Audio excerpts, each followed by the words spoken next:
Boa noite a todos. Pessoal que está entrando. Já já Rodolfo deve estar chegando, a gente vai iniciar a live de vocês. Boa noite, Carlinha. Boa noite, Marleide, está entrando aí, os pacientes queridos.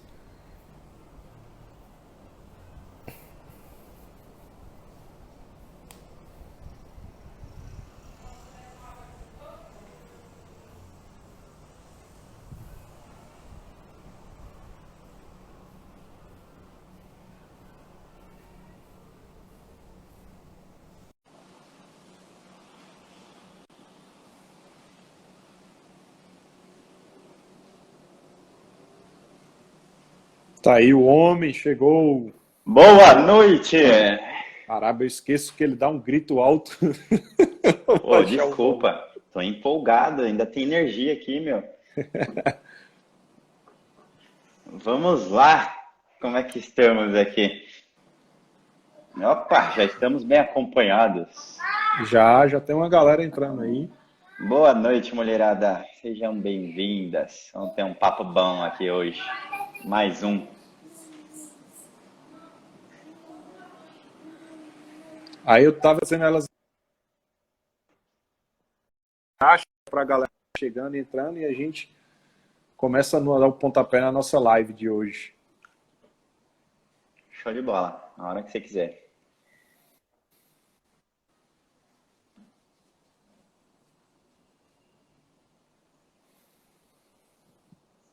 Inclusive, a gente pode até começar já falando. Acabou de chegar uma perguntinha quentinha ali no Instagram. E aí? Quais sinais, principais sinais de alerta para o câncer de mama? Como é que eu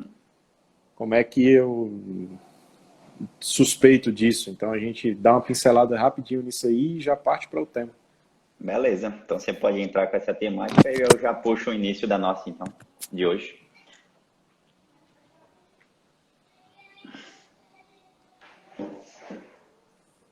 Obrigado, Carlinha.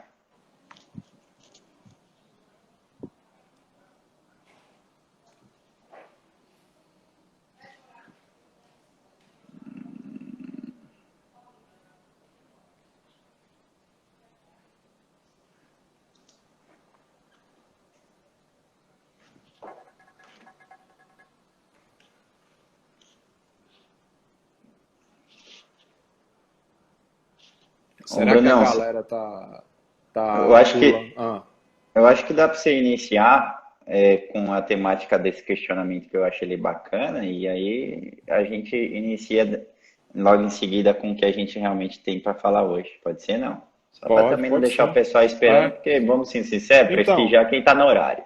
a Crisbia fez uma pergunta. Um tumor luminal A responde bem à quimioterapia? Então, Crisbia, antes de começar, eu vou responder a tua pergunta. Primeiro, que é um tumor luminal A. Então, geralmente os tumores luminais, tem o tipo A e o tipo B, os tumores luminais A são aqueles que eles são receptores tanto de estrogênio como de progesterona positivos. E obrigatoriamente eles são HER2 negativos, ou seja, eles não expressam essa proteína chamada HER2. Isso é na biologia do tumor. E os tumores luminais, eles tendem a responder sim à quimioterapia, mas um ponto-chave lá na imunohistoquímica que vai realmente dizer para a gente se esse tumor vai, pelo menos assim, é um indicativo de que ele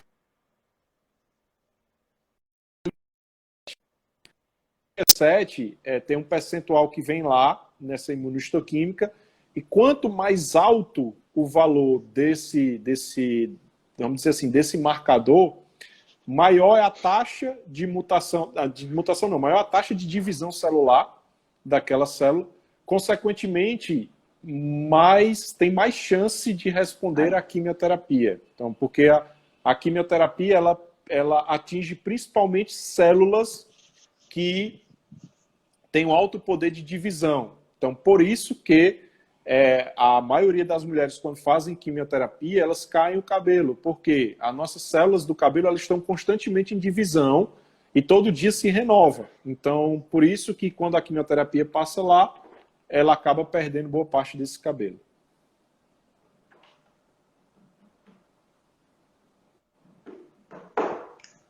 Então, assim, para começar a dar o pontapé... Uhum. Não, e aquela questão inicial que você tinha falado?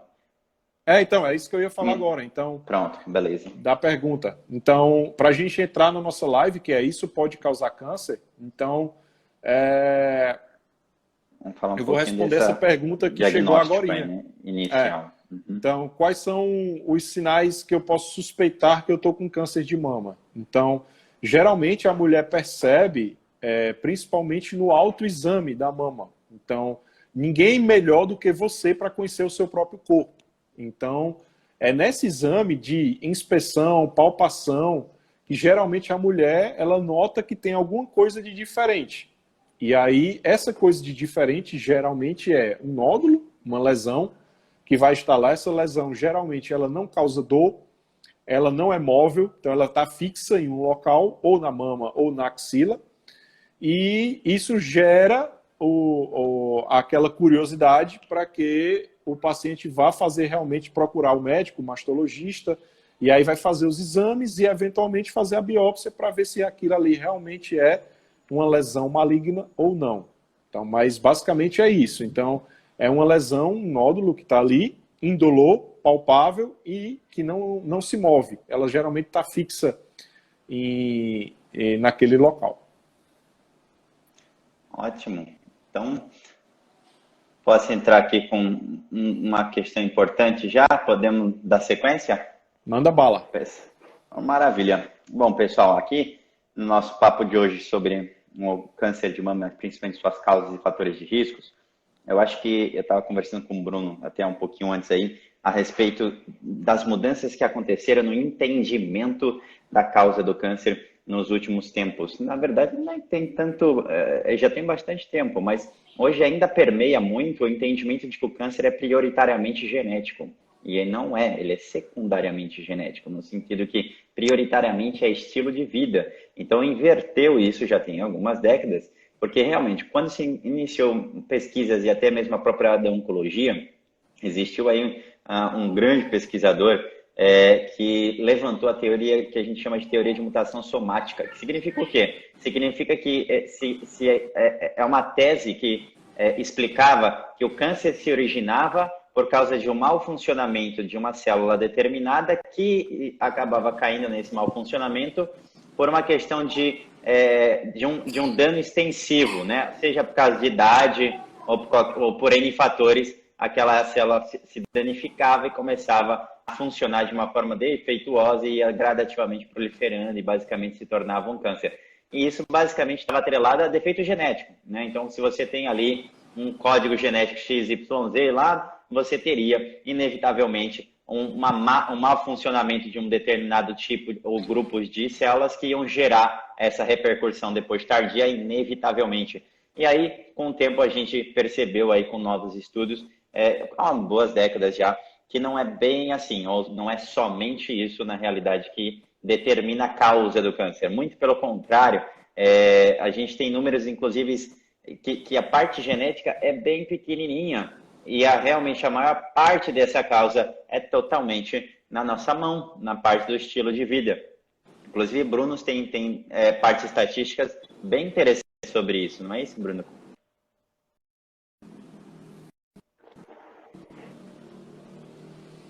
Bom, isso, eu estava dando uma revisada no material que a gente tem aqui e realmente a parte genética, pessoal, ela tem a sua importância, então, mas é isso que o Rodolfo falou, a gente sabe que ela não é o valor, vamos dizer assim, ela não é o grande mandatório. Então, hoje a gente sabe que em torno de 7 a 8, às vezes em alguns estudos eles falam até 9, 10% dos tumores de mama, realmente eles vão ter origem genética. E que origem genética é essa? É aquela família que geralmente tem uma história importante do câncer de mama. Então, a minha avó teve, e aí a minha tia-avó teve, e aí a minha tia por parte de mãe teve. E aí quando você vem nessa linhagem genética, que vários casos na família, que inclusive essa foi uma das perguntas também que surgiu no direct e na enquete lá que a gente fez. Então, se tem vários casos na família, eu tenho uma chance maior de desenvolver câncer de mama? A resposta é sim. Então, nessas pacientes especificamente, elas têm indicação de passar por um aconselhamento genético, de fazer a sua árvore genealógica, pesquisar a mutação, então, dos genes que são os mais comuns, mais famosos, que é o BRCA1, BRCA2, mas não só esses. Hoje a gente já sabe que tem outros genes, tem o PTEN, tem o P53, tem o MAL. Então, são outros genes que podem estar envolvidos nessa origem, mas o que a gente quer falar, pessoal, é que esse percentual é um percentual baixo para o que a gente tem hoje. Então, assim, apenas 8 a 9%, 10%, vamos dizer assim, arredondar para 10% das mulheres, elas vão realmente ter uma causa genética e aí tem uma chance de desenvolver o câncer de mama se realmente não fizer nada. Então, e foi isso, tem um caso bem famoso, que é o da Angelina Jolie. Então, ela tinha uma história familiar rica, ela fez essa pesquisa, ela tinha mutação do gene BRCA, e aí ela fez profilaticamente tanto a retirada das mamas e colocou prótese, como ela fez também a retirada dos ovários, porque a gente sabe que eles têm a linhagem genética comum. Então, ela tinha uma chance aumentada de, no futuro, desenvolver tanto o câncer de mama como o câncer de ovário. Perdão.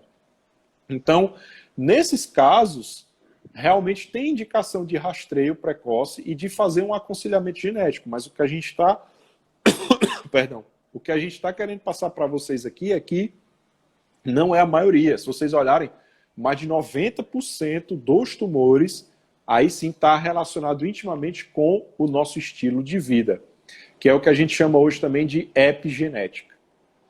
E eu tenho até esse dado que eu achei muito interessante, vou aproveitar esse gancho aí, que para vocês entenderem o tamanho do impacto nessa questão do estilo de vida, né? Porque assim, até a década de 1940, o que se tinha em mulheres aí dos 50 anos para cima era uma incidência, né? Ou seja, 24% das mulheres acima dos 50 anos que tinham esse gene BRCA tinham de fato o problema de câncer de mama.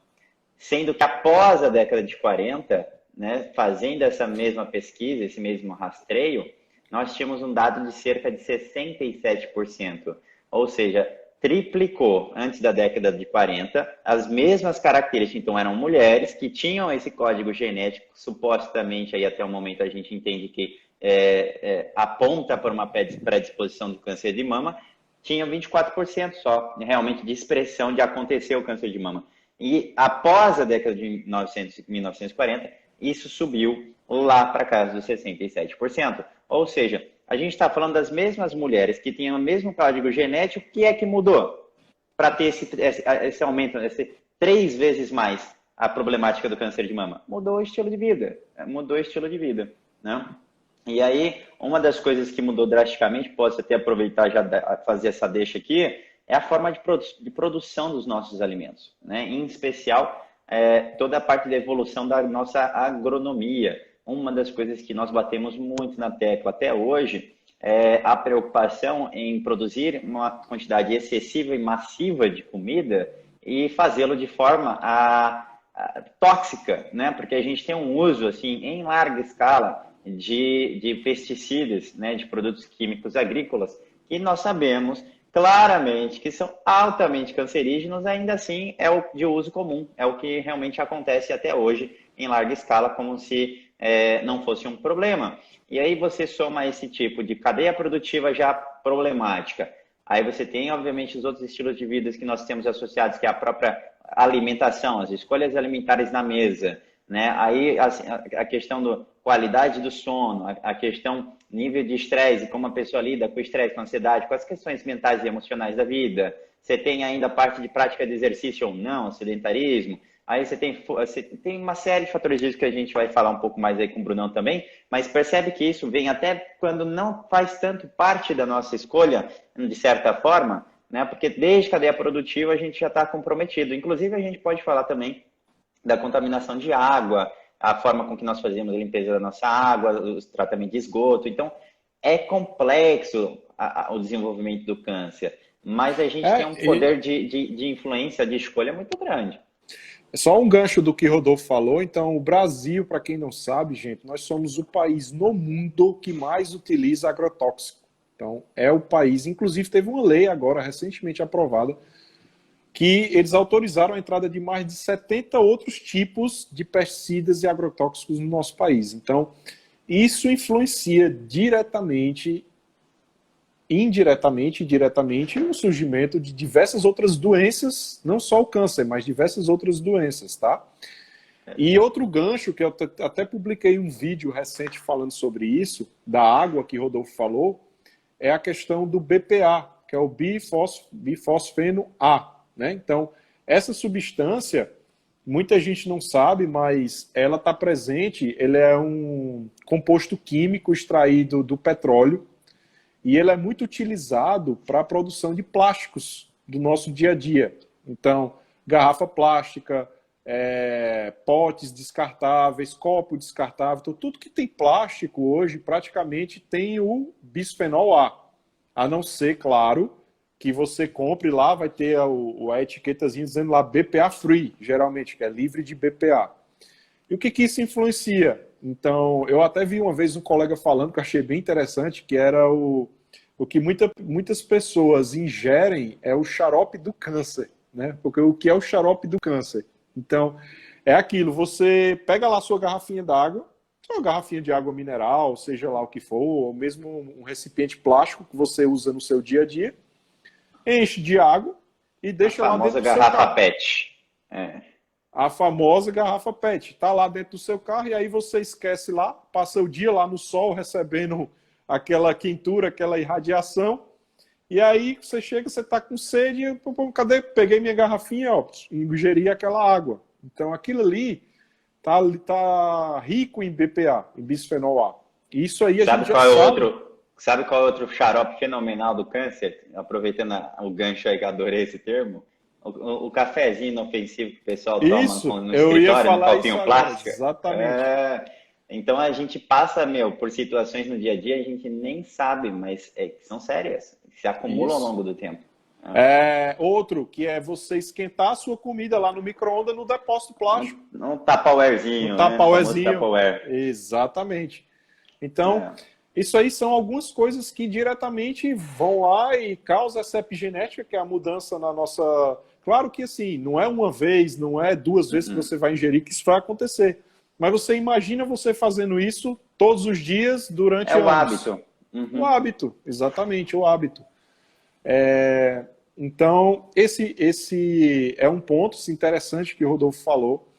Porém, existem alguns fatores de risco que estão realmente inerentes à mulher e que a gente realmente não consegue modificar. Que fatores são esses? Então, a raça, a gente já sabe que mulheres de etnia, vamos dizer assim, afrodescendentes, elas têm um risco menor de desenvolver câncer de mama em relação a mulheres de etnia branca. Não se sabe ao certo o porquê, mas isso é um fato. Mas também o que se sabe é que essas pacientes afrodescendentes, quando elas estão no cenário pós-menopausa, elas desenvolvem a doença e de forma mais grave. Isso também, quer dizer, quando o câncer ele já surge de uma forma mais avançada. Isso também a gente não sabe bem ao certo o porquê, né? O porquê que isso acontece, mas é um fato que a gente não consegue intervir, não consegue modificar, né? Um outro fato é a questão da geografia, ou seja, onde você está, onde você vive. Então, isso influencia diretamente por conta da cultura que você está, a cultura que você foi criado, enraizada, e isso é difícil a gente conseguir mudar, a gente também dificilmente consegue mudar isso. Aí, falando um pouco dos fatores que são modificáveis. Então, assim, para os fatores que são modificáveis, que a gente já sabe que aumenta o risco de ter câncer. Então, obesidade é um que aumenta, tem estudo comprovando isso, porque principalmente diabetes. Isso, diabetes porque está intimamente relacionado com a hiperinsulinemia, ou seja, o aumento da produção de insulina. E aí, esse aumento da produção de insulina ativa uma série de cascatas de visão celular que estimula na mulher a célula a se desenvolver para desenvolver o câncer, podemos dizer assim, de uma forma mais simples. Então, não só isso, a obesidade, a gordura periférica, principalmente no cenário pós-menopausa, ela produz estrogênio. Então, Em existe um especial a corpo lá. estrona, que é mais complicado ainda. Uhum. É o estroboloma, que chama o termo científico. É uma célula de gordura que vai estar produzindo esse estrogênio exógeno. Então, aumenta ainda mais o risco de câncer de mama. E outras doenças também, mas a gente está falando especificamente do câncer, né, Aldon? Eu acho que o termo a ser deixado, o entendimento que eu acho que dá para a gente falar que é importante, é entender o câncer mais do que uma doença genética, uma doença metabólica. Tá? Então, se a gente chamar o câncer daqui para frente de uma doença metabólica, significa o quê? Que ele é um desenvolvimento crônico que acontece ao longo do tempo e que, acima de tudo, vem por consequência do comprometimento da capacidade do corpo de produzir energia de uma forma adequada. Entende? Então, essa eu acho que é uma das coisas que mais nos empodera em relação até à atuação sobre o câncer, né? Porque isso está totalmente dentro do nosso controle. Tá? E aí, eu acho que todo mundo aqui concorda que comida é remédio, só que comida é veneno também. Isso. Então, a distinção entre uma coisa e a outra é esse poder de escolha. E isso realmente precisa ter uma informação bastante minuciosa quando o assunto é câncer. Né? Isso. Então, a obesidade é um fator importantíssimo. Um outro fator é justamente o consumo de álcool e bebida alcoólica. A gente sabe que nem toda mulher faz esse consumo, tanto de álcool como tabagismo. A gente sabe que não, mas a gente sabe que os dois são fatores de risco para o desenvolvimento do câncer de mama. Sedentarismo também é. Como o Rodolfo já falou, diabetes também é um fator de risco extremamente importante para o aparecimento do câncer de mama. Essa questão da alimentação... Então, a gente fala na academia dicas de como tirar ou tentar tirar, eliminar, vamos dizer assim, esse excesso de agrotóxico. A gente faz um processo complexo lá, meu. A gente faz um complexo lá, porque posso dizer, pelo trabalho que me deu montar todos aqueles módulos da Academia de Câncer, porque assim, muito complexo, é um processo de meses que precisa ser construído, não só para fazer o processo de limpeza do nosso organismo, daquelas toxinas que nós já acumulamos no nosso ao longo da vida, mas para fazer toda a recuperação desse metabolismo, ou seja, dessa capacidade do corpo de produzir energia de uma forma mais eficiente, mais equilibrada, mais sustentável. Então, é literalmente trocar as peças do carro todinho, em especial o motor. O motor desse carro, que é a capacidade, que é ali onde acontece a produção de energia, que se a gente for entrar numa minúcia ali, talvez necessária, mas chama mitocôndria, né? Que é uma pecinha que tem lá dentro da célula, que é responsável por produzir energia para todo o corpo e para todas as células. É ali onde está o grande segredo, provavelmente, até onde a gente está vendo as pesquisas mais recentes, dessa causuística, né? Dessa causa do câncer, né? O gatilho maior para a gente realmente ver esse câncer aparecer com ou sem a questão genética associada. Então, e ali a gente tem total controle, ali a gente tem total noção de como interferir, de como mudar, de como melhorar, de como consertar, né? Então, essa mecânica ali do motor do carro, a gente já tem ferramenta suficiente para reconstruir o motor do zero, até se quiser. E tipo, muita gente não sabe, mas assim, como o Rodolfo falou, a questão dos alimentos, da água que a gente ingere, então muitos desses alimentos, ou até mesmo da água, eles estão ricos em metais pesados, então muitas vezes você vai dosar dos pacientes, os pacientes estão com alumínio lá em cima, ferro, cromo, então esses metais tóxicos, podemos dizer assim, eles têm pacientes que estão com essas dosagens lá em cima, por conta de erros de alimentação, erros de ingestão de água da forma inadequada. Então tudo isso a gente tenta fazer esse trabalho lá de reeducação e limpeza, como o Rodolfo falou, desintoxicação realmente do corpo para uma mudança de estilo de vida. Exato. Então, a gente tem que entender que, assim, na alimentação, isso tudo é muito destrinchado dentro lá da Academia de Câncer. Então, para a gente não estender mais do que a gente tem tempo aqui hoje com vocês, eu diria que a gente tem que tomar cuidado em relação a essa parte do consumo dos carboidratos. a gente tem que tomar cuidado com em relação ao consumo, principalmente dos refinados, do açúcar, dos leites e derivados, porque existe todo um processo de relação com alimentos e situações pró-inflamatórias e basicamente uma desregulação do sistema imunológico que, em consequência, vai também fazer uma desregulação de uma coisa muito importante, que é o próprio mecanismo de defesa, que eu acho uma coisa bem, bem bacana de a gente entender, que o nosso corpo, na verdade, é muito preparado para se defender da célula cancerígena. A gente tem mecanismo de apoptose, por exemplo, de morte celular programada, ou até mesmo de fazer o consumo, né, as nossas próprias células de defesa do sistema imunológico, identificar células que não estão funcionando de forma adequada, e fazer realmente a destruição delas para fazer uma reposição para uma nova célula que passa a ser funcionante, uma célula saudável. Então, nós temos esse mecanismo de proteção, de regulação, para garantir que as células estejam sempre saudáveis e aquelas que não estão sejam eliminadas e sejam repostas. A problemática é que, dependendo do nosso estilo de vida, e a grande maioria acaba tendo esse estilo de vida, acaba completamente com esses mecanismos de defesa, de autorregulação e de autoproteção. E aí você fica ali, né, com as portas abertas para que, numa eventualidade, essas células venham a aparecer e não tenha controle, né? E aí a gente acaba realmente caindo nessa incidência do câncer. Falando no gancho aí do leite que você falou, Rodolfo, teve uma pergunta que surgiu lá no Instagram, e aí ela perguntou isso, que se ela ingerir, na verdade, o leite da vaca, aquele leite que ela sabe de onde é que está vindo, ou que foi uma vaca que criada em casa, que comeu só aquele pastozinho lá, que não teve hormônio, ela quer saber se esse leite que ela ingerir, ela tem uma chance a mais de desenvolver câncer. Não, perfeito, é uma pergunta muito pertinente, porque cai naquela historinha que a gente estava falando no início, do infeliz percurso que nós temos aí da cadeia produtiva alimentar, de tudo, tá? Leite derivados, panificações, tá? Tudo que vai para a nossa mesa hoje, infelizmente, principalmente que passa ali pelo ambiente industrializado, sofre alterações seríssimas, tá? Em prol de uma maior quantidade de produção, menor custo, né? Então é comércio, né? Comércio. E esse comércio está vindo com muitos custos.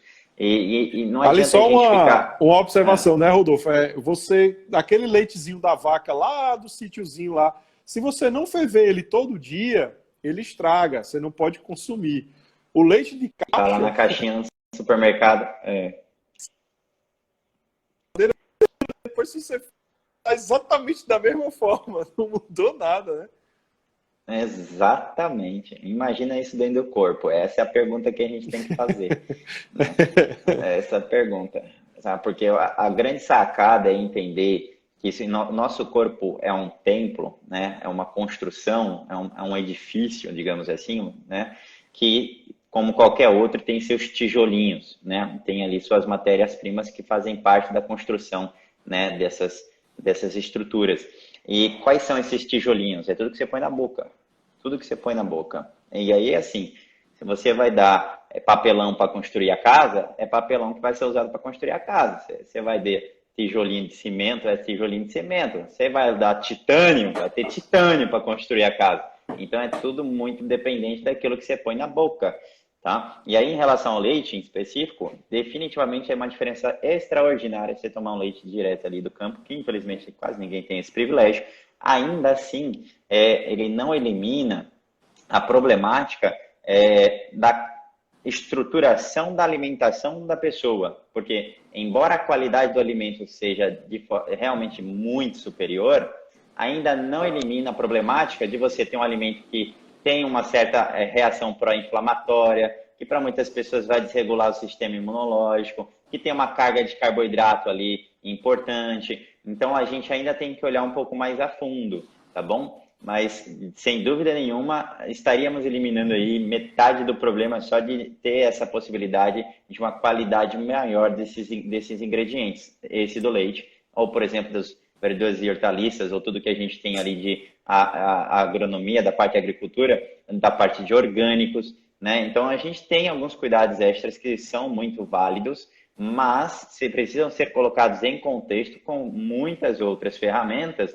Porque, infelizmente, né, de uma certa forma, o câncer, dentre todas as doenças que nós temos aí, esse entendimento de doença crônica, né, que vem por um acúmulo de estilo de vida, ele é muito multicausal, multifatorial, tem muita coisa associada. Então, se você se preocupar em controlar uma ou duas coisas, você não vai conseguir se prevenir e nem muito menos se tratar da melhor forma possível.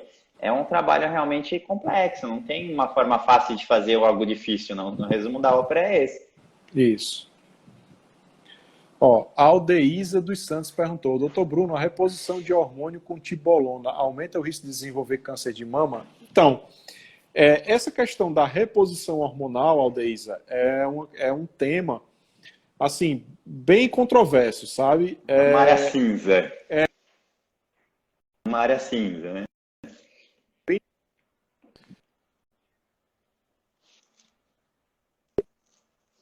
Depende muito do que está se usando como reposição hormonal. Então, por isso que é importante, quando você vai fazer, sempre ter o acompanhamento do seu ginecologista, porque algumas vezes existem algumas formulações que são compostas por estrogênio e progesterona. Então, nesses casos, eles são menos, vamos dizer assim, prejudiciais do que só a reposição com estrogênio.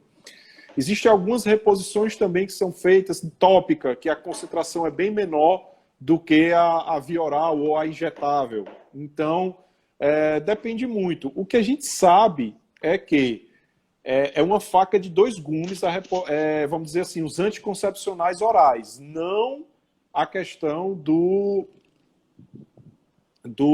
da reposição. Mas, por exemplo, a mulher que usa anticoncepcional oral desde cedo para evitar a gravidez, e aí ela usa por muito tempo, a gente já sabe que isso é fator de risco para câncer de mama e, ao mesmo tempo, ele é protetor para ovário.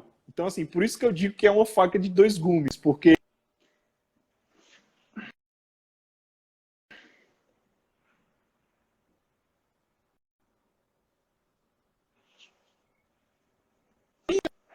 risco a mais para desenvolver o câncer de mama.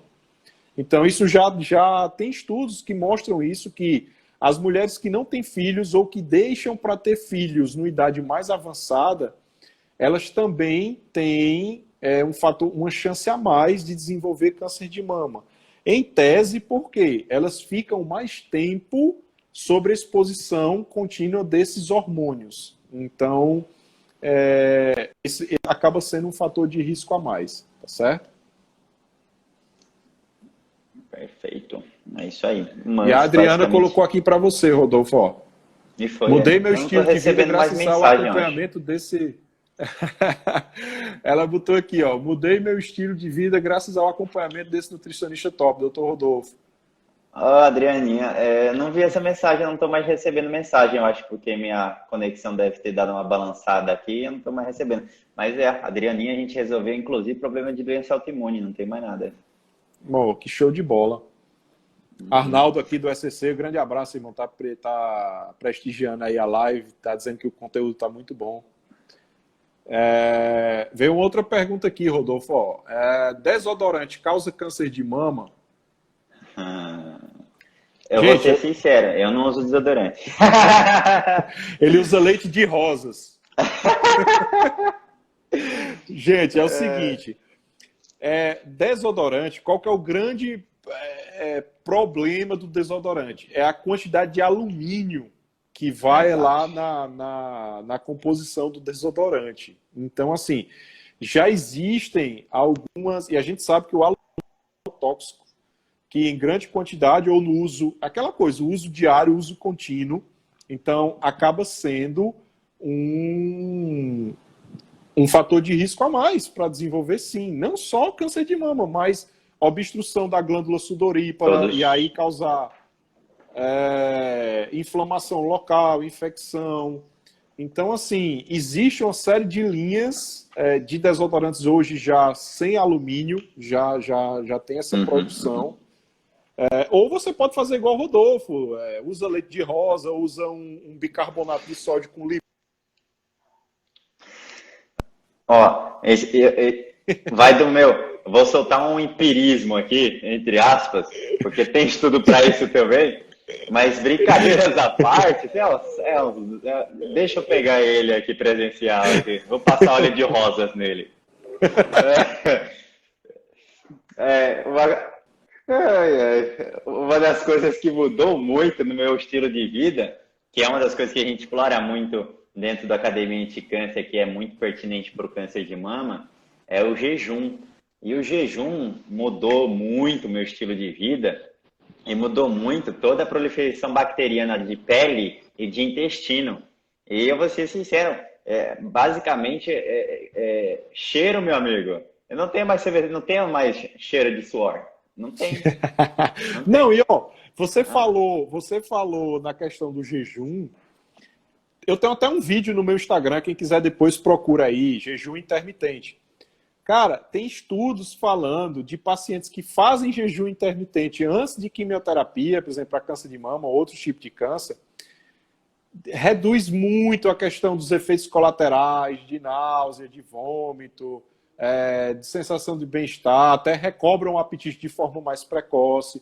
Agora, claro, gente, isso é feito, pelo amor de Deus, com orientação de profissionais que estão Complexo. lá.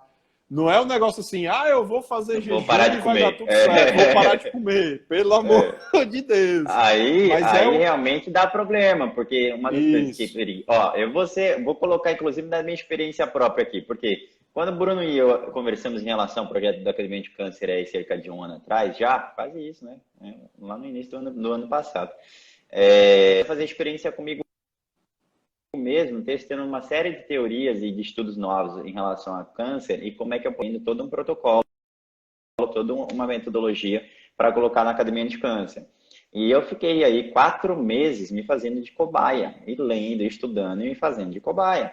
E meu corpo mudou drasticamente, meu estilo de vida mudou drasticamente, teve vários benefícios e teve vários prejuízos. Mas uma coisa que eu cheguei à conclusão é que se eu não tivesse feito essa experiência pessoal, tá, de me colocar basicamente nos sapatos ali na pele do nosso paciente, o conhecimento científico melhor que existe hoje na atualidade, eu vou ser sincero, teria matado um monte de gente.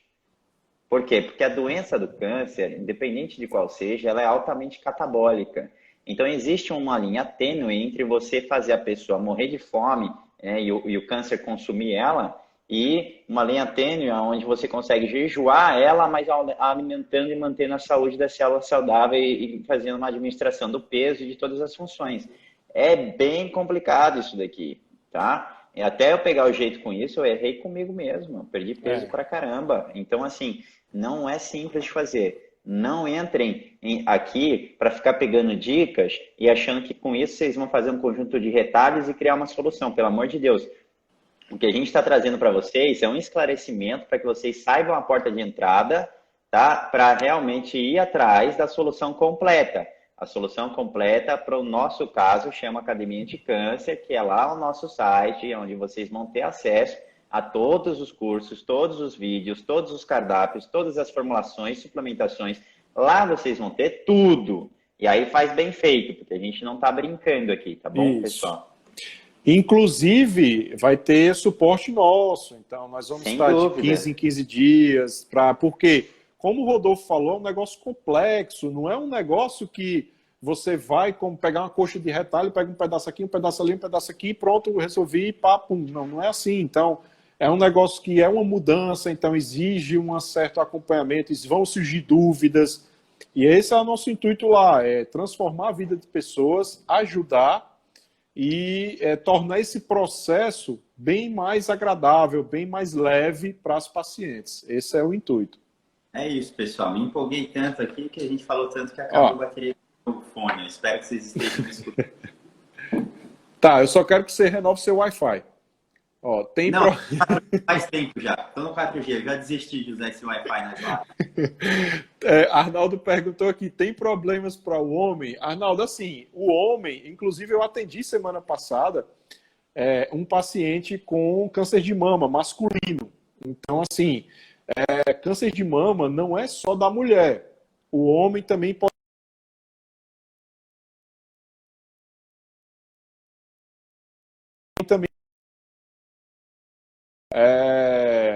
o homem também pode desenvolver. inclusive, bastante recente esse tipo de incidência mais importante, né? Porque está muito associada, provavelmente, aí à questão da obesidade também e produção de estrógenos. Também, Né? também. Isso. E é um dado curioso isso que você falou, porque a grande maioria dos pacientes homens que têm câncer de mama, eles expressam receptor de hormônio.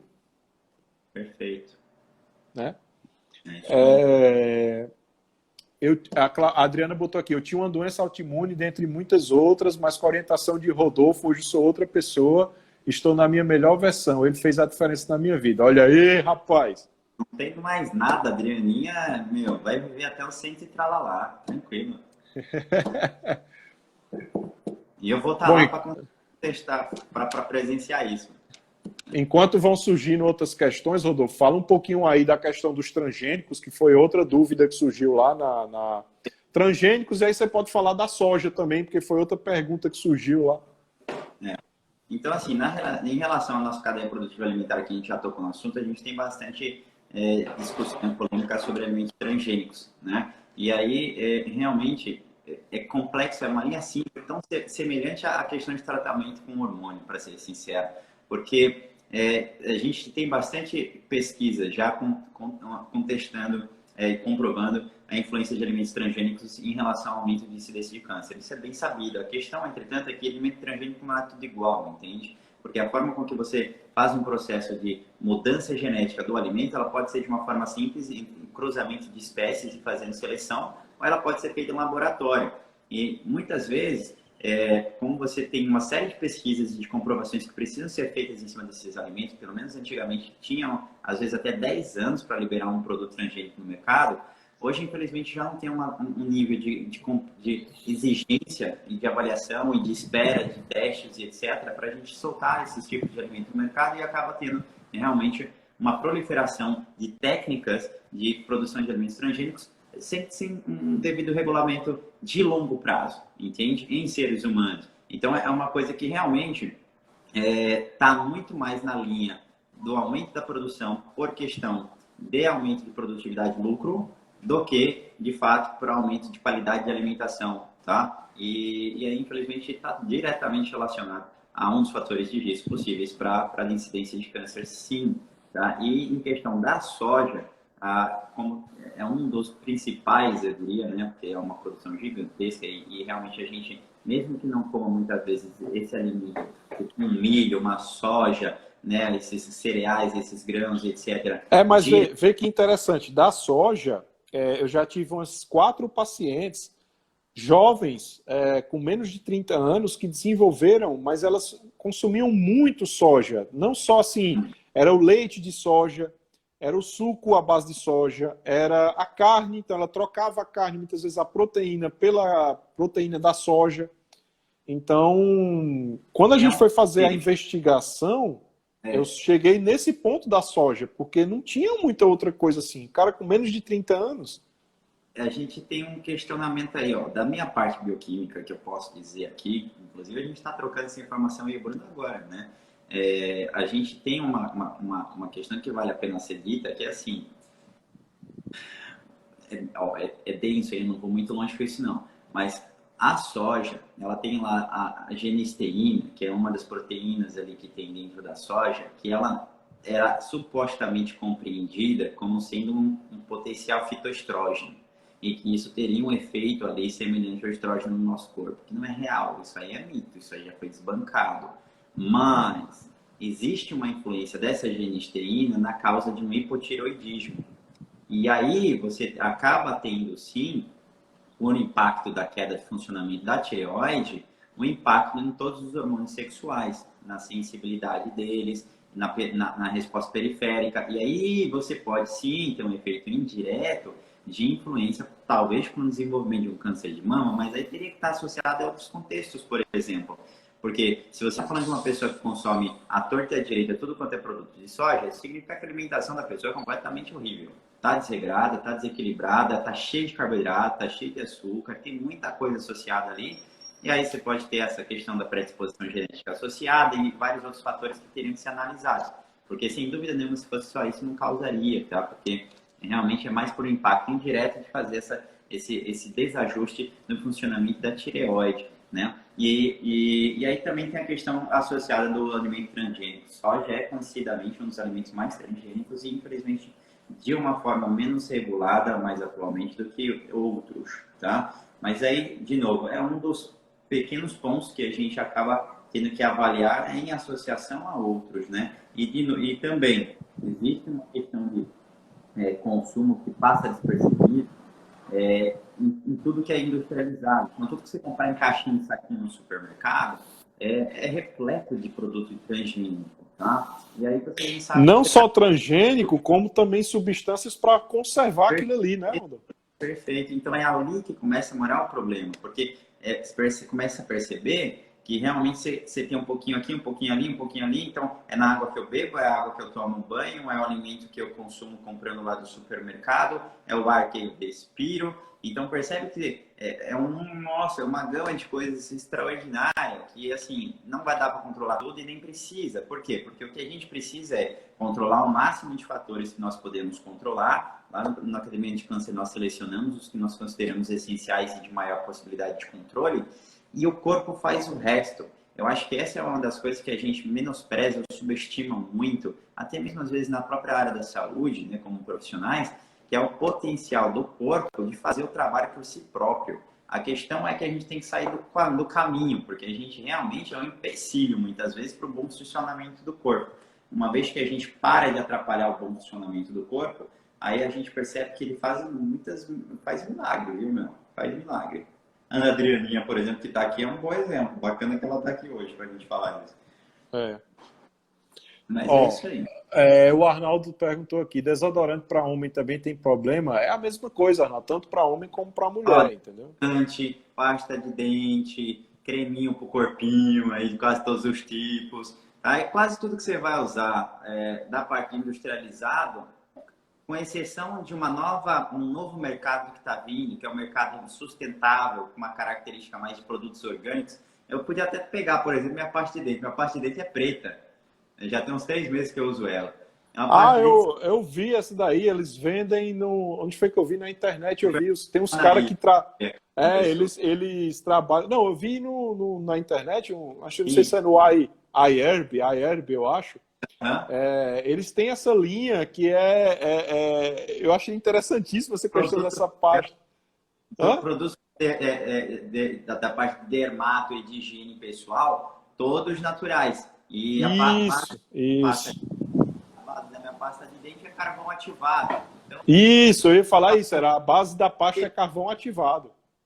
Então, assim, você tem que realmente, tem muita coisa que a gente precisa tomar cuidado se você realmente quiser viver 120 anos ou mais, que nem eu quero, certo? E para o tratamento do câncer, então, aí já não é nem mais uma opção. Vou ser sincero, passa a ser uma obrigatoriedade. Quem está no tratamento do câncer de mama, já passei pela quimio e cirurgia, vou começar as rádios, pode participar da academia? Pode não, deve, né, Rodolfo? Para você que foi feita. Porque é justamente isso, porque o que acontece? Na academia, o foco foi tentar realmente ajudar os pacientes que receberam o diagnóstico, estão iniciando o tratamento, mas também vão seguir nisso daí. Por quê? Nós não vamos aqui tirar vocês dos médicos assistentes, dos serviços, dos locais, muito pelo contrário. A gente quer justamente fazer essa transformação com o plus, o a mais. Então, é nesse momento que, por exemplo, a Vanessa ela vai começar a construir a saúde dela, que já passou por boa parte do tratamento, para reduzir a chance, por exemplo, desse tumor voltar no futuro. Então, esse é o nosso intuito aqui. E uma vez que isso é dia a dia da gente, a gente vê isso todo dia.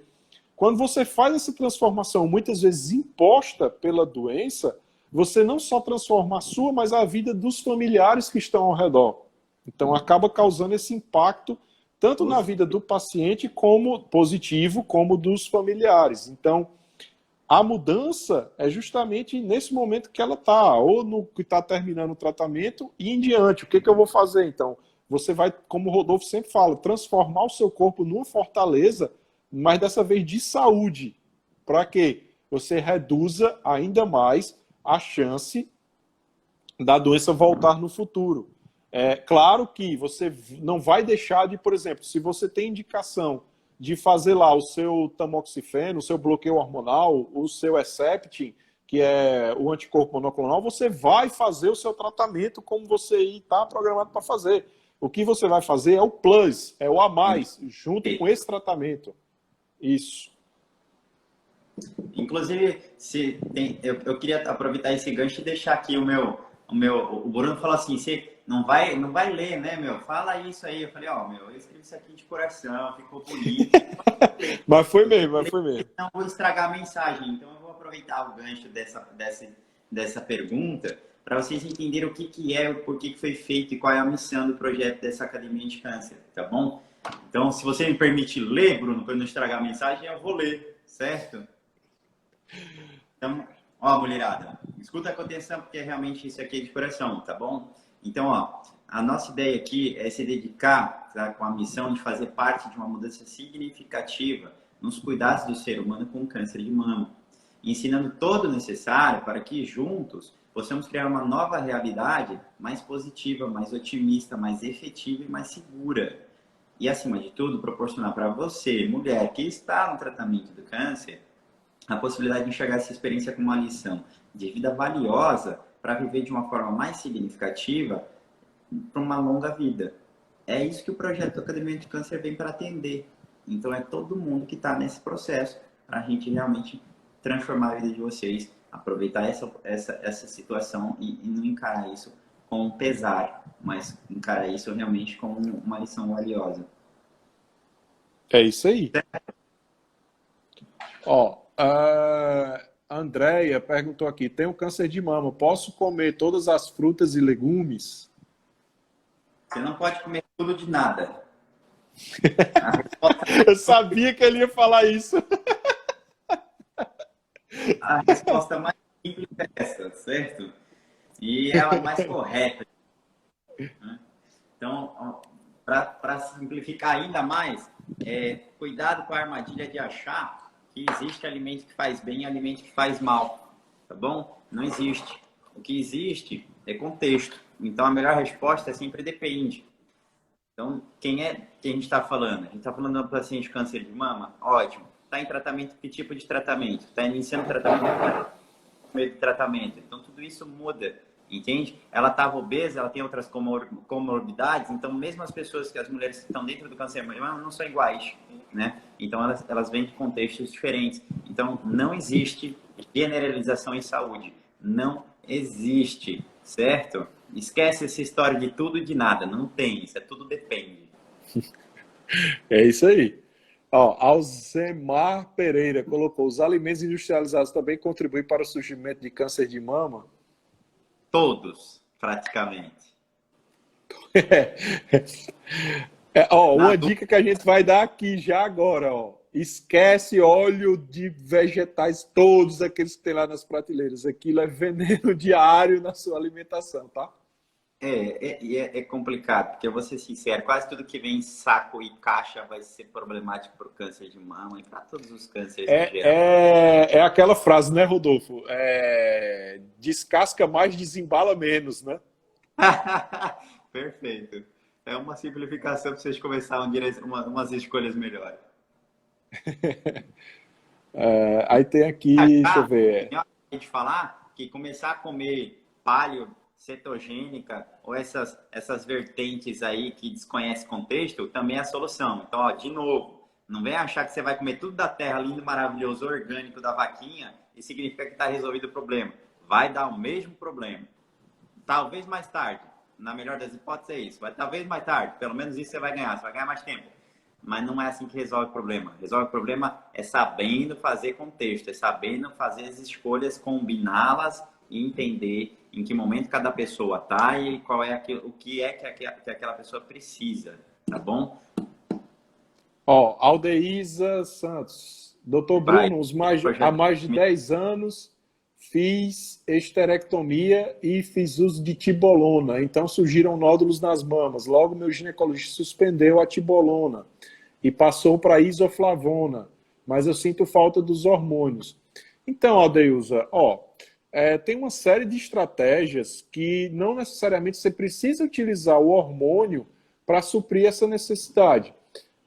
Existem algumas suplementações naturais que você pode fazer que ajuda nessa questão dos sintomas, acredito eu, da menopausa que você sente por conta disso, acho que da reposição, como também a questão da meditação, do mindset, da respiração, o sono de qualidade. Então, exercício físico, tudo isso aí integrado junto no seu dia a dia da forma adequada, eu acredito que vai melhorar bastante essa questão da falta, no caso do hormônio que você utilizava. Entendam o seguinte, pessoal, a isoflavona é comida, e aí é da soja, e aí tem toda aquela questão que eu não vou me estender aqui, porque eu não prescrevo isoflavona para paciente de câncer, muito menos para reposição hormonal, a gente não tem esse trabalho aqui, não acho que é a melhor conduta, pode ser divergência entre a nossa opinião e a do seu médico, nada de errado quanto a isso, mas comida é modulação hormonal, exercício é modulação hormonal, então, sabendo utilizar essas ferramentas, você está fazendo o que você precisa fazer, ó. Você não precisa medicar necessariamente quando não pode, né? A gente usa, quem não tem cão caça com lebre. É isso aí, exatamente. Mais questionamentos para não fazer o pessoal? É isso aí, pessoal. Eu também. Então, assim, acho que por enquanto as perguntas foram essas. Um abraço, não sei se ele ainda está aqui, mas o Dr. Jorge entrou, um grande amigo aqui, urologista, prestigiando a live da gente. Temos aí uns 3 minutinhos, gente. Se vocês ainda tiverem alguma dúvida para questionar, desde já, vamos deixar aqui o convite para vocês. Na próxima semana, na próxima terça, né, Rodolfo? Às 8 horas, eu não sei que data é, acho que é dia 22 ou 23. Bom, na próxima terça... Hoje é 15, né? Então é dia 22, né? Hoje é 16, não? 16 já? Hoje é 23. Então... A gente estuda e trabalha, nem tem tempo para olhar que data a gente tá. Então, mas aí na próxima terça, ao mesmo horário, às 8 horas, nós vamos estar aqui com a próxima live, que então já espalha aí, espalha para amigo, para os grupos que vocês fazem parte, espalha as notícias aí, deixa já desde já o convite aqui. Então a gente vai estar com o tema espiritualidade e câncer, então na próxima terça-feira. Então, se vocês forem tendo dúvidas ou quiserem perguntar alguma coisa, já vão deixando lá nas nossas redes sociais, no nosso Instagram, tanto do meu como de Rodolfo, né? Então tá aqui na live. A mulherada que está no tratamento de câncer, ou que conhece quem esteja, vá parar lá no nosso Telegram. Lá no grupo do Telegram é onde a gente realmente está próximo para poder dar auxílio direto para quem está inserido nesse contexto e está precisando desse respaldo, tá bom? Então, isso. O Telegram é onde a gente definitivamente dá mais atenção. A gente tem mais condições de fazer isso por lá, tá bom? Isso. No Instagram do Bruno tem acesso, no meu Instagram tem acesso, no Instagram da Academia de Câncer propriamente dito tem acesso. Então, realmente, vão por lá. Entre naquela porta lá que vale a pena, tá bom? Vocês vão lá na bio, clica lá na bio da gente do Instagram e vai abrir o link para ter acesso, tanto ao Instagram como aos nossos perfis, dicas. Vê que tem lá, grupo do Telegram. Só clicar que acabou, tá resolvido. Ele já gera o link para vocês entrarem lá, tá, gente? Poxa, show de bola, gostei. Pessoal, beleza? Estado e participativo, papo bom. Numa terça-feira de carnaval? E é carnaval, né? Eu nem sabia. Então. Por dentro dessa data, faz sentido agora que você falou, me lembrei. Então. É isso aí. Show de bola. Foi um prazer tê-los todos por aqui. Mulherada, muito boa companhia. E muito obrigado por toda a participação. Espero que a gente tenha ajudado um pouquinho. É isso aí, gente. Eu vou deixar um grande abraço para todos que prestigiaram aqui a live. Seguem aí os convites. Aguardamos todos vocês na próxima semana, próxima terça, às 8 horas, nós estaremos aqui. É isso aí. Sobre o tema espiritualidade e câncer. Será que isso vai ter impacto na doença? Será que isso tem impacto na qualidade de vida, nos efeitos colaterais? Tema para a próxima Como live. tem impacto, né? E como tem impacto, e como usar esse recurso. É isso mesmo. É isso aí. É isso aí. Grande abraço para todos. Boa noite. Boa noite. Vamos dormir, precisa dormir direito.